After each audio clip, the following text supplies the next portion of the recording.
Hello and welcome to a new topic, analysis of poetry. Lecture 2. Let's discuss about the idea. Introduction. Analysis of poetry is an intellectual exercise, is an intellectual activity, is a thoughtful process. We have the next idea. It requires better understanding of the subject matter, good command over language, and enlightened view of literary development throughout history. So you must know the subject well, you must have a good language, you must also have enlightened view, enlightened knowledge of the development of poetry throughout different ages. That's the point. The following are the important steps we need to follow before we analyze a piece of poem. What are those steps? Take each one of them separately. The first one is read the poem multiple times. What's the idea? Reading poem again and again leads you to the bottom of the subject matter. Of course, one time reading is not enough. As an evaluative person, we need to read the poem again and again in order to get to the bottom. It lets you sink in the ocean of ideas and evokes immediate thoughts or interpretations toward the subject matter. It provides you a clue about the theme of the poem and uncovers new perspectives. So, briefly, what we come to know is that reading the poem again and again helps you in many different ways to get to the bottom of the central idea. Do you really want to know what are properties of language? Here is a great chance for you to learn. The lesson is designed in such a way that learners feel highly motivated to know each of the properties of language. The first one is displacement, the second one is arbitrariness, the third one is productivity, the fourth one is cultural transmission, the fifth one is discreteness, and the sixth one is duality. The link for this lecture is given in the description. Now we have the second point, identify the speaker and audience. What's that?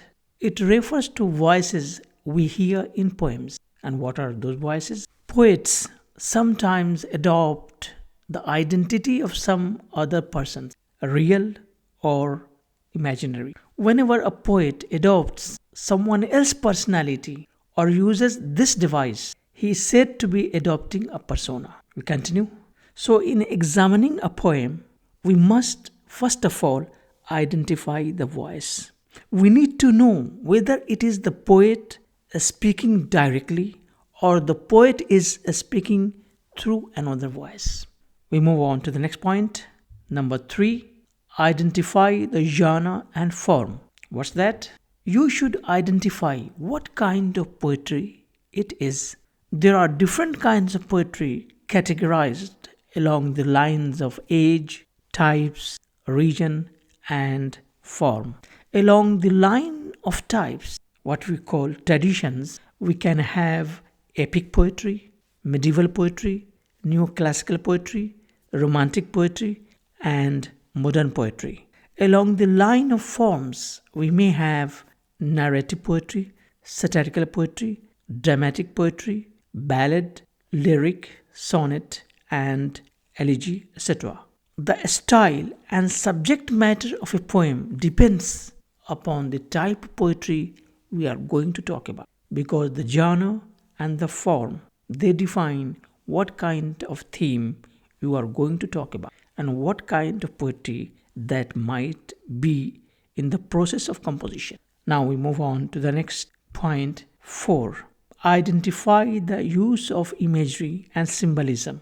Imagery helps us to describe an event or a situation in writing. It is descriptive in nature. It helps the reader to visualize a scene. We have both oral and visual imagery. Oral imagery refers to what we can hear, and visual imagery refers to what we can see, what we can imagine, what we can look through our eyes. Imagery can be found in figures of speech such as simile, metaphor, hyperbole, alliteration, etc. Because figures of speech help us create imagery in the poem or in writing. We have some more ideas. Imagery helps in understanding connotative aspect of meaning in a text, hidden aspect of meaning in the text, secondary meaning in the poem. Symbolism also helps in creating imagery. In fact, poetry without imagery and symbolism is less communicative and persuasive. We move on to the next idea. Number 5. Look for sound patterns. Try to look for sound patterns in the poem, whether the poem is written in verse form or not. Sound patterns refer to rhythm in a poem. A rhythm refers to ending of a line in a poem with the same sound. It brings music to a poem. Sometimes sound patterns are also known as rhyming patterns. The following set of words make a rhythm happen in the poem, such as fly, try. Look at how the end point is having the same sound. Kite, light. We have another set of words. Men, 10, bright, fright. And we can have thousands of such patterns which bring a rhythm to poetry. We move on to the next point. 6. Figure out the theme. Theme is the central part of the poem. It is the main message. Try to figure out the context in which the poem is written. Does the poem revolve around love, death, or nature? Understanding the fundamental point of view is very crucial, is very important in analyzing a poem. Now, let's talk about conclusion.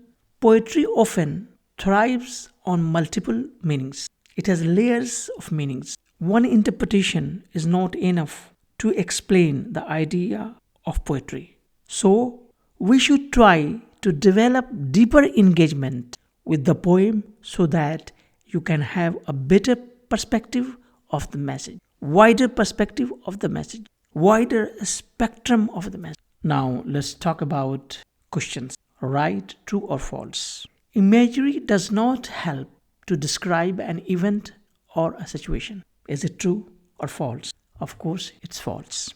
We have the next question. Persona refers to the art of adopting someone else's personality in a poem to communicate the idea. True. Poetry without imagery and symbolism is less communicative and persuasive. True.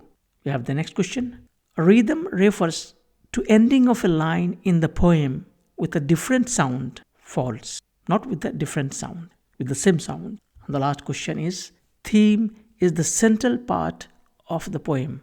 True. Hope you understand the concept. Thank you and goodbye.